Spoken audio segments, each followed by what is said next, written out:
오늘 우리가 합독하신 말씀을 가지고 성령세례라는 주제로 하나님의 말씀을 나누도록 하겠습니다. 앞주에 제가 센트리온 서정진 회장 얘기를 했는데 듣고 나신 분들이 그래서 그 양반이 어떻게 했다고 뭐 이런 얘기를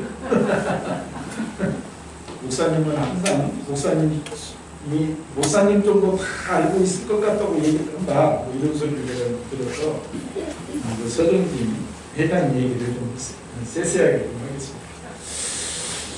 왜 했냐면 이건 회장 다음으로 두 번째 부자입니다.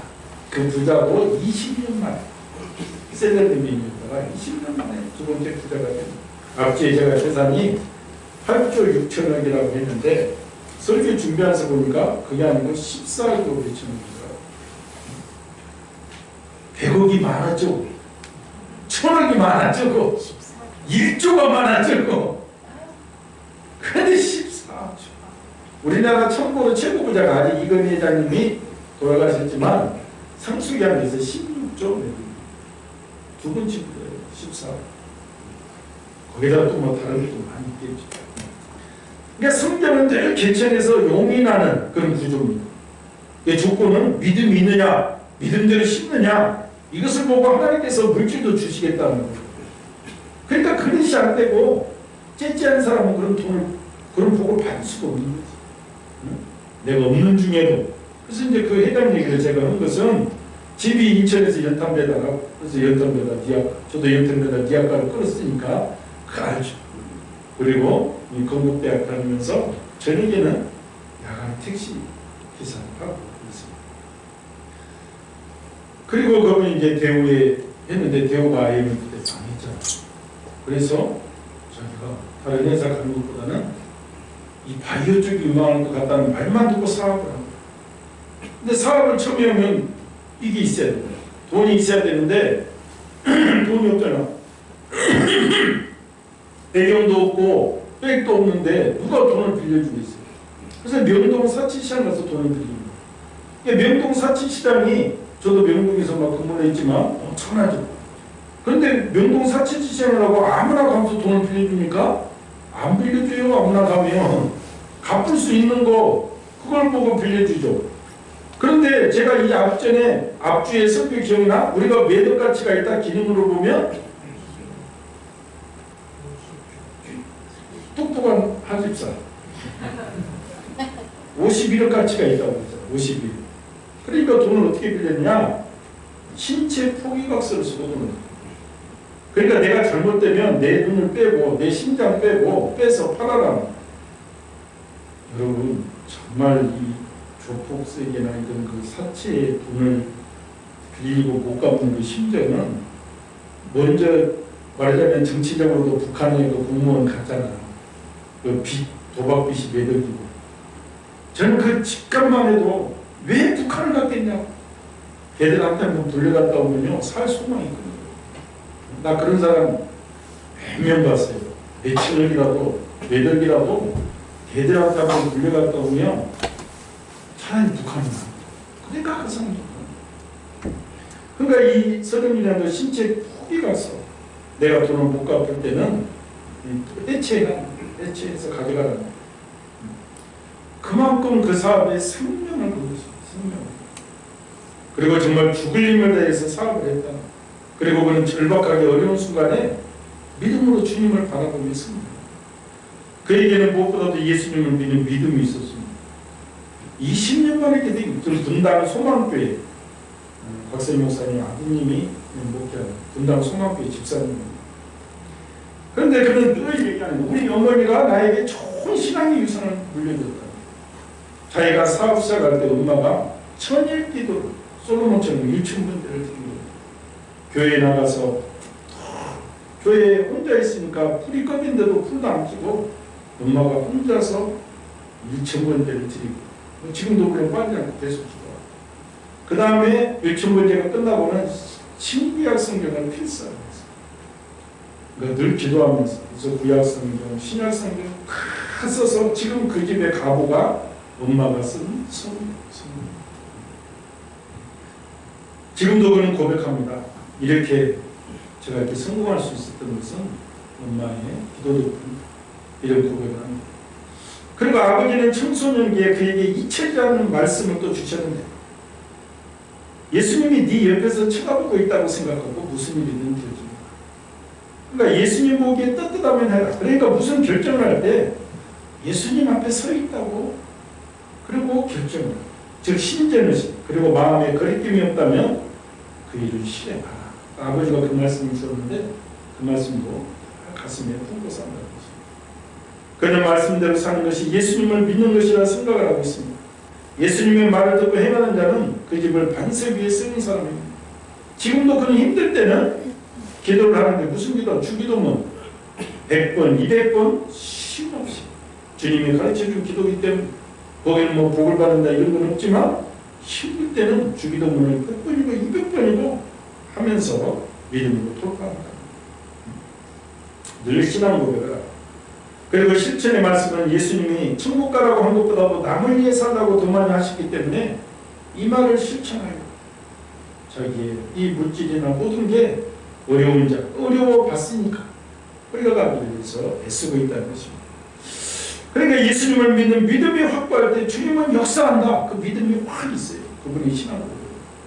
우리가 분명하게 기억해야 되는 것은 내가 진심으로 예수님을 믿는다면 이는 성령께서 나를 주장하고 계시고 나의 믿음이 주님께 성달이 되면 반드시 불가능한 일이 없다. 이것을 우리가 믿어야 되는 것입니다. 그리고 우리가 성령 세례를 받은 사람은 신앙생활에 있어서 물질을 드림에 있어서 헌금에 있어서 전도와 선교에 있어서 변화된 행동이 나올 수밖에 없습니다. 이유는 예수님의 영이 나를 주장하고 있기 때문에 그렇습니다.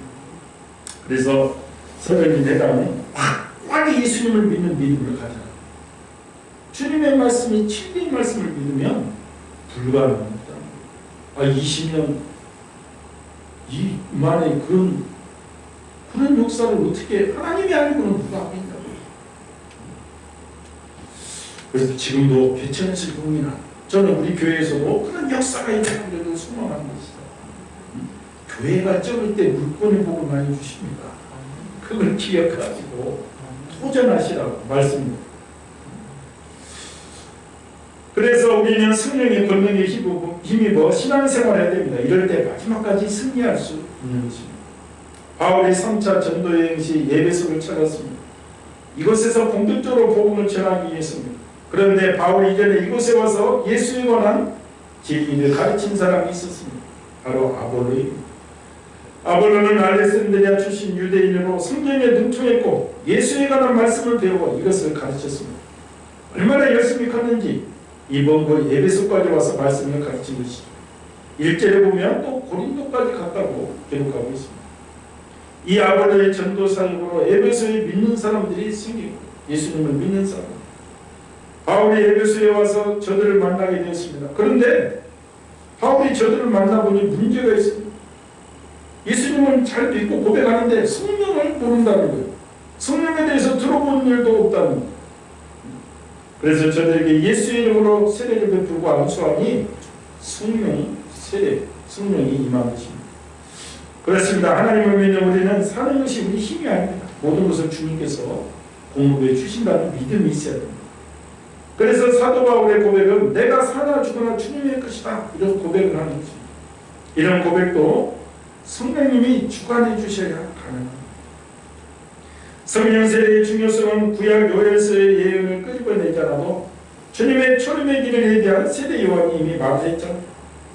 요한복음에도 보면 나는 너희로 회개케 하기 위하여 물로 세례를 주거니와 내 뒤에 오시는 이는 나보다 능력이 많으시니 나는 그의 신을 감당치 못하겠다. 나는 물로 세례를 주지만 그분이 오면 불로서 성령으로 세례를 주신다. 이렇게 세례 요한이 미리 예언을 했습니다. 그래서 사도행전 1장 5절을 보면 예수님께서 이렇게 말씀하십니다. 요한은 물로 세례를 베풀었으나 나는 몇 날이 못되어 성령으로 세례를 너희에게 주겠다. 예수님께서 부활 승천하신 뒤에 하나님의 백성들 곧 신약의 성도들은 다 이렇게 세례를 받을 것이다 예언하신 것입니다. 지금이 예수님 예언이 마가 다락방 상뿐만 아니고 에베소 교회도 그대로 성취되었다는 것을 보여주는 것입니다. 물론 지금도 성령 세례는 현재 진행형이에요. 그래서 매년 성령 세례를 받고 힘차게 신앙생활을 해야 됩니다. 확고 예수님의 영이 주관해요. 예수님을 믿는 믿음이 확고해야 그 서회장 같은 그런 역사가 일어나는 팀이 해가지고는 어떻게 뭐가 일어나겠냐. 오늘 세례에 대해서 다시금 정리하면서 성령 세례 받기를 소망하시고 받으신 분은 충만함을 받아서 금년 한 해 또 주님이 부르시는 그날까지 그리고 재림의 주날까지 우리가 승리해야 될 줄 믿습니다. 그래서 오늘은 본문에 나온 대로 성령은 어떤 분이신가부터 다시 한번 우리가 정리를 하도록 하겠습니다. 성령의 또 다른 이름은 보혜사입니다. 보혜사는 헬라어로 파라클레토스, 변호사라는 변호사는 무슨 일을 합니까? 우리가 법원을 가고 우리를 옆에서 법적으로 도와주잖아요. 예수님은 우리를 돕는 분이다.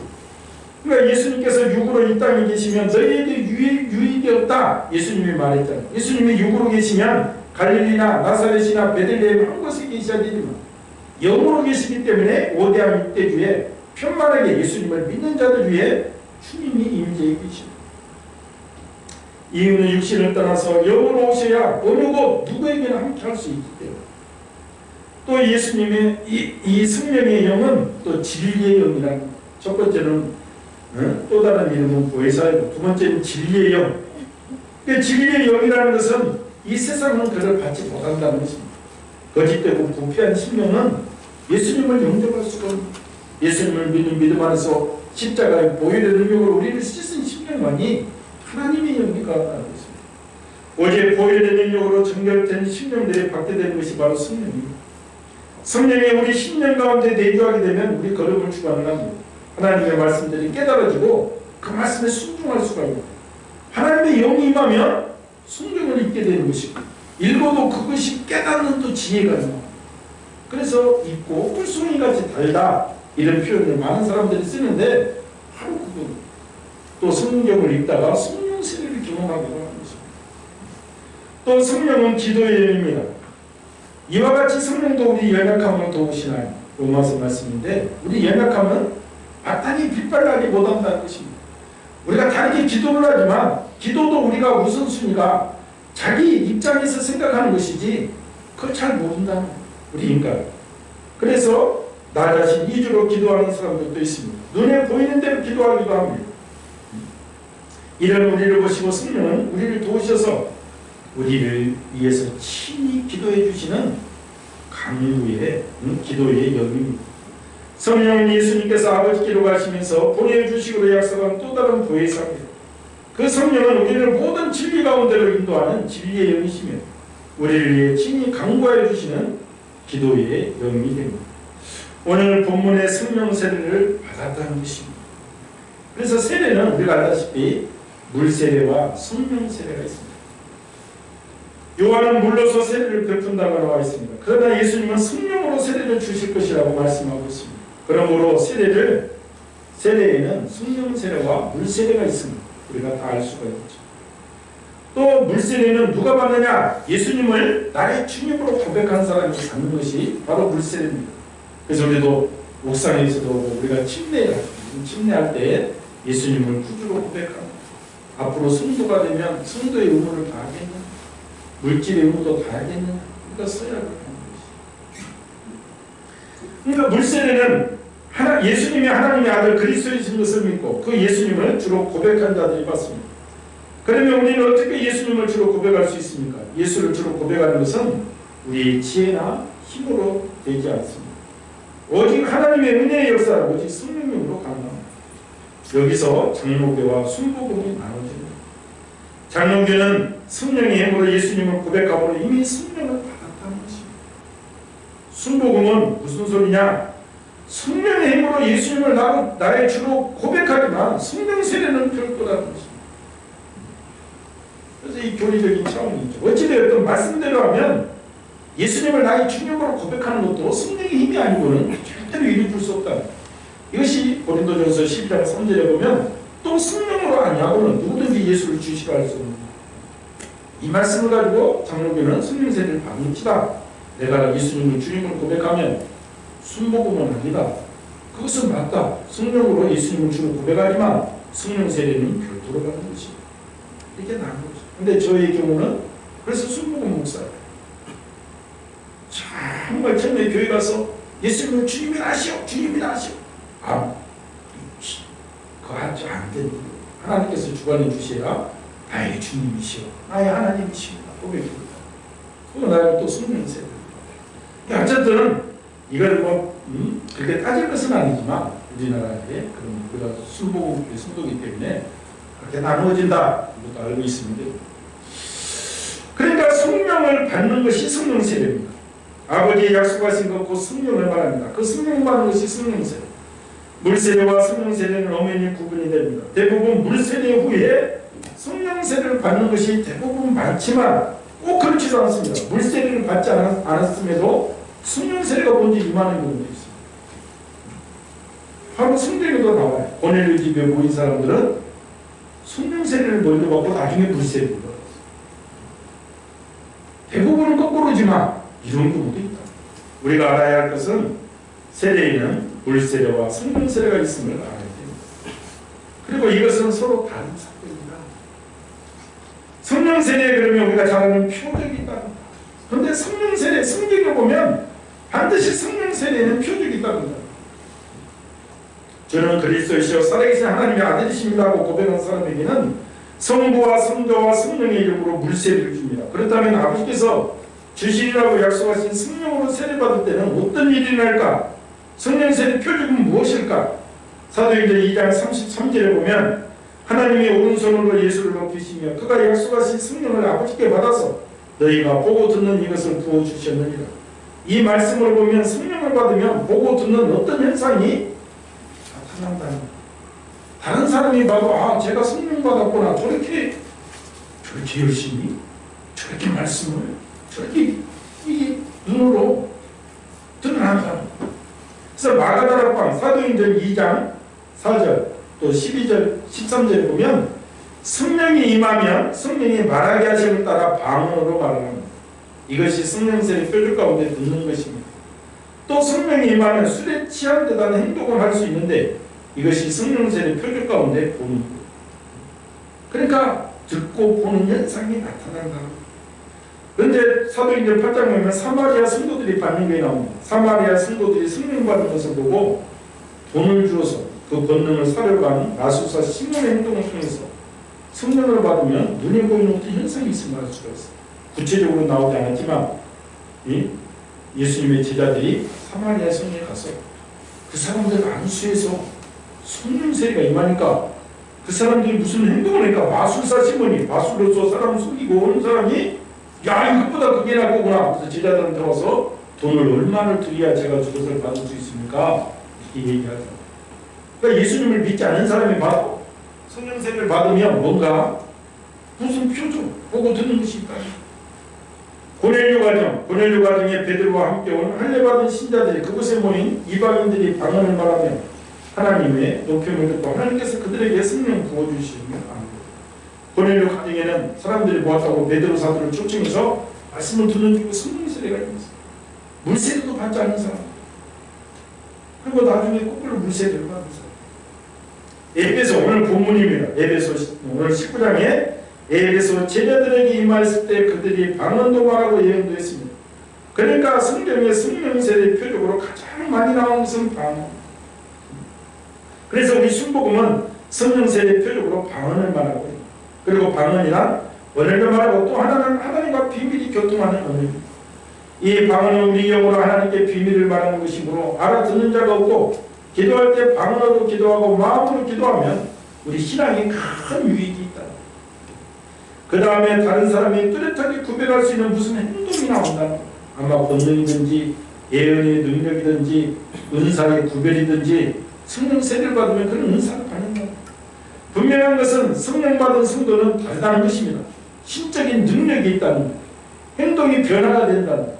이것이 우리가 성령 세례를 사모하고 받아야 되는 이유가 되는 것입니다. 그러면 왜 하나님은 이 말세에 성령을 부어주신다고 했는가? 말세에 내가 내 영으로 모든 육체에게 부어주리니, 사도행전 2장 17절 말씀은 요엘서 말씀을, 구약의 요엘서 말씀을 인용한 것입니다. 요엘 선지자 예언대로 예수님께서 승천하신 이후 사도들을 비롯한 120명 성도들에게 성령을 부어주셨습니다. 왜 하나님은 말세에 모든 육체에게 성령을 부어주시며 말씀 살고 있는 우리는 성령을 받아야 되느냐? 두 가지가 있습니다. 이것이 중요합니다. 왜 성령을 부어줘야 되나? 첫 번째는 예수님이 완성하신 율법을 성령의 능력으로만 지킬 수 있기 때문이죠. 마태복음 5장에서 예수님은 내가 율법이나 선지자를 폐하려는 줄로 생각하지 마라. 내가 완성하라. 그리고 모든 율법과 모든 것을 완성을 시키자. 거기에 보면 살인도 구약에서는 사람을 직접 죽인 사람이 살인이지만 세상의 신약에서는 형제에게 화를 내거나 위대한 놈이라 하는 자도 살인죄에 해당된다. 세상에 여기 살인죄 안 걸린 사람이 어디 있어? 형제 마음도 못해 두드려 패고 싸운 사람도 있을 텐데 아무리 욕만 해도 살인이라는데 예수님. 간음도 음욕을 품는 것만 해도 간음죄에 해당된다는. 아이고 이쁜 여자 보고 쟤 내 마누라 됐으면 좋겠네. 어떻게 그냥 밤새 끄라고 났으면 좋겠네. 이러면 이러니 그런 사람이 한둘이냐. 이렇게 완성되진 신앙의 법과 마음의 법을 어떻게 지킬 수 있느냐 이 말. 사도 바울은 로마서 7장 8장을 통해서 오라는 공부하는 사람들과 이 사망의 몸에서 누가 나를 건지냐. 바울은 누가 봐도 자신은 구약의 율법으로는 흠이 없지만 완벽하지만 신약의 법과 마음의 법은 자신의 힘으로 도저히 지킬 수 없다. 그래서 나는 공부한 사람들 이 사망의 몸에서 내가 어찌하고 고민한다. 마음을 짓는 게 죄고 뭐가 그런데 로마서 8장에서 생명의 성령이고 내가 이것을 극복하는가 선언하고 참 자유를 선언한다. 성령을 통해서 우리 힘으로는 도저히 지킬 수 없는 마음속 것까지도 지킬 수가 있다. 넉넉하다는 것, 너무 쉽다는 것.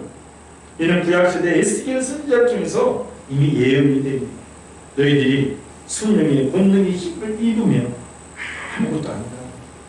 육신의 정욕, 마음의 정욕, 물질의 탐심 다 넘어설 수가 있다. 그래서 우리에게 하나님의 말씀을 온전히 지킬 수 있는 힘의 근원이 성령 충만한 성령 세례를 받을 때만이 가능하기 때문에 성령 세례 받아라는 것입니다.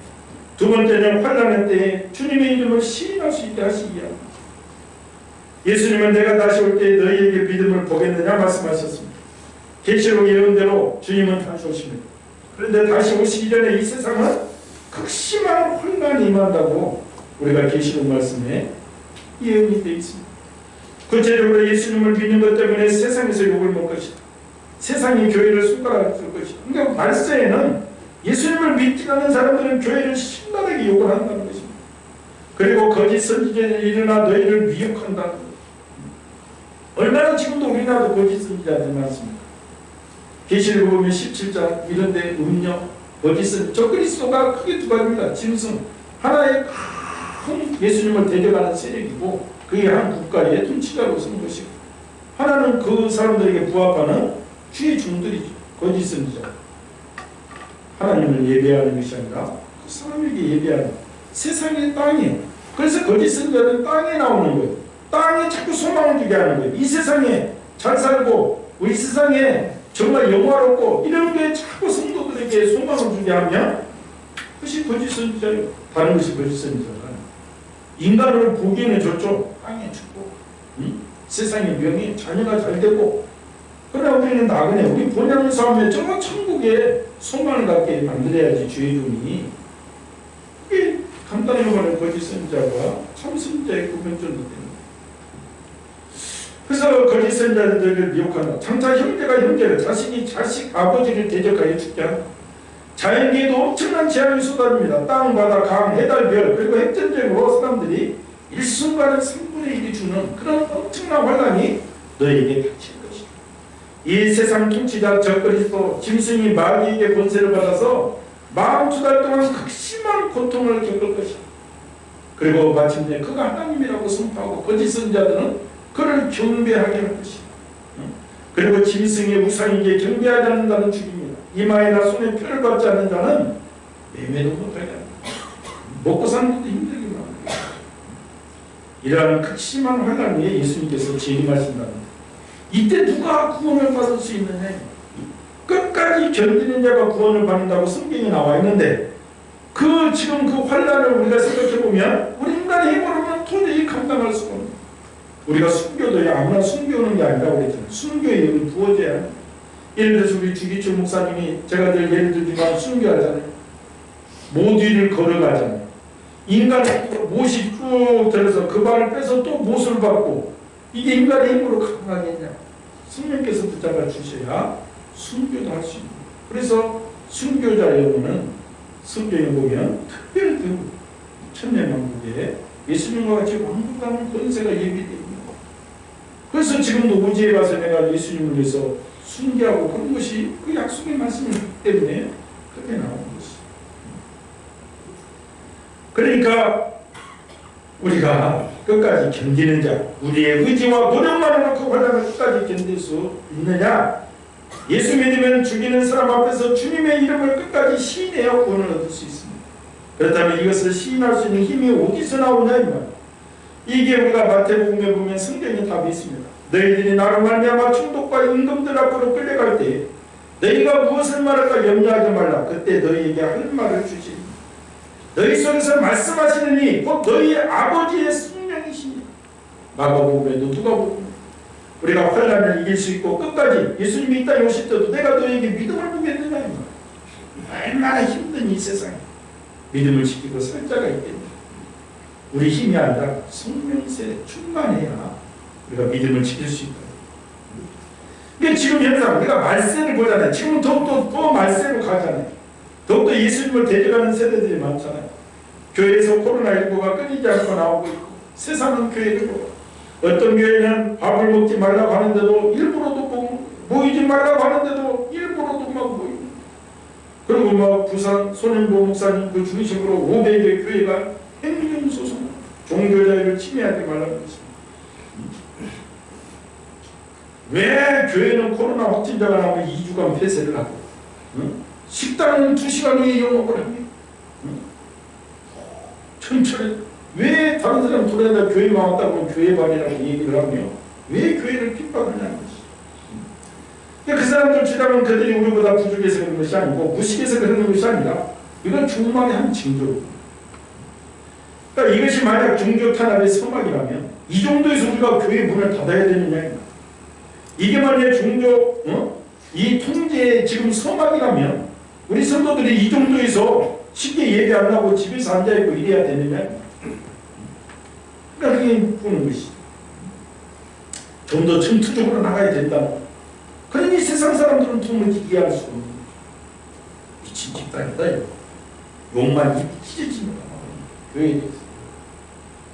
그래서 우리는 영적 분별력도 가지면서 잘 대처를 해야 됩니다.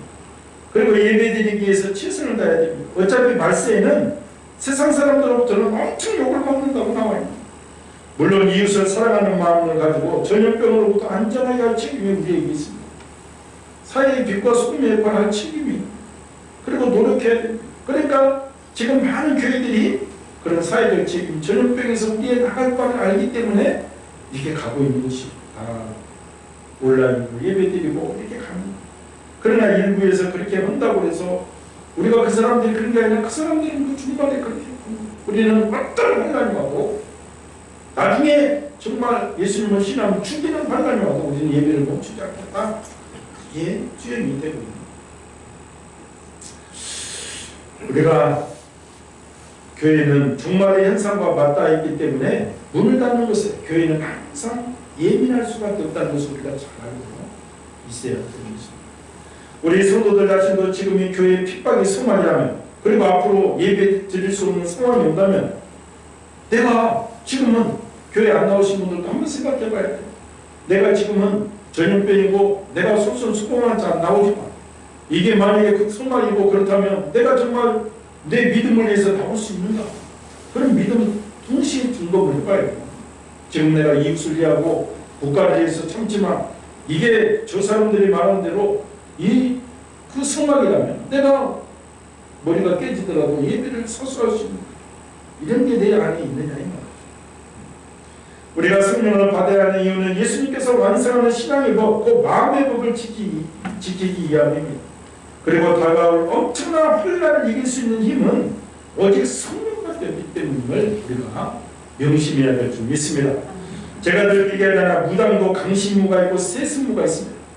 어느 날 잘 살다가 귀신의 영이 임해서 무당이 된 사람들은 벌쩍벌쩍 뛰고, 제가 관악에서도 이주 귀신 말하잖아.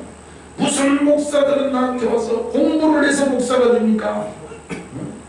자는 게 잘 안 나는 입에서 뒷동산에 작두를 띄고 올라간다. 그래서 그런 게 아니라 나도 그렇다. 어느 날 나도 하나님의 영입에서 된 것이다. 그러나 또 하나님의 그 말씀을 벗어나지 않기 위해서 공부도 하는 것이지. 그래서 신앙을 하는 것이지. 그러니까 무당도 강신무가 힘이 있는 거예요. 배우사는 세수무는 연약할 수밖에 없죠. 그 통계적으로 얘기하면 비유가 좀 그렇지만 우리 신앙생활은 더욱더 그렇다는 것입니다. 성령 세례받고 성령 충만해야 살아있는 믿음이에요. 믿음이란 단순히 인간의 자유의지로 결심했다고 해서 되는 것이 절대로 아닙니다. 그것만으로는 부족합니다. 이것은 훌륭한 종교인은 될 수가 있습니다. 인간의 자유의지 이외에 성령께서 임해야 돼요. 어떤 사람은 말씀 보다가 또 어떤 사람은 말씀을 듣다가 성령 체험하기도 하고, 어떤 사람은 기도하다가 성령 체험하기도 합니다. 어떤 사람은 오늘 본문처럼 안수를 받다가 성령이 임합니다. 오늘 저희가 믿을 때 성령을 받았느냐는 바울의 질문은 단순히 에베소 교인을 향한 질문이 아니라 지금 이 시간 나를 향한 질문으로 받으셔야 될 줄 믿습니다. 여러분, 믿을 때 성령은 받으셨습니까? 성령 받아야 흔들리지 않습니다. 조그만 미풍에도 이리저리 흔들리는 것은 아직도 믿음의 뿌리가 내리지 않았다. 하나님의 영이 내주하지 않는다는 증거가 돼요. 성령 받아야 주의 일을 할 때 기쁨이 있는 것입니다. 내 의지나 습관에서가 아니라 성령께서 주시는 능력으로 우리 성도들 믿음 생활하시기를 권면을 드립니다. 제자들에게 성령 체험할 때까지 기다리다 하셨던 예수님의 말씀을 마음에 담고 성령 충만, 믿음 충만, 기쁨 충만으로 신축년 소외해에 하나님의 주시는 황소의 힘으로 승리하시는 복된 성도 되시기를 예수님의 이름으로 축원을 드립니다. 오늘 우리가 주의 성창하고 기도할 때 내가 아직 성령을 받았느냐 아니면 주님 허락해 주시고 기도할 때 하나님이 임하여 주시옵소서. 성령께서 내 안에 내주 역사해 주시고 성령 세례 받으신 분들은 더욱더 충만한 영 충만케 해 주시옵소서. 정말 하나님이 계시고 말씀을 실천한다는 그 믿음, 초도에 서두에 서른일에 대한 얘기를 했지만 정말 변하지 않는 주님을 믿는 믿음이 나에게 있는지, 절대 내가 변하지 않겠다는 그런 확신이 있는지 우리 주의 성창하고 기도합니다. 주여 주여 주여 할렐루야. 하나님 앞에 감사합니다.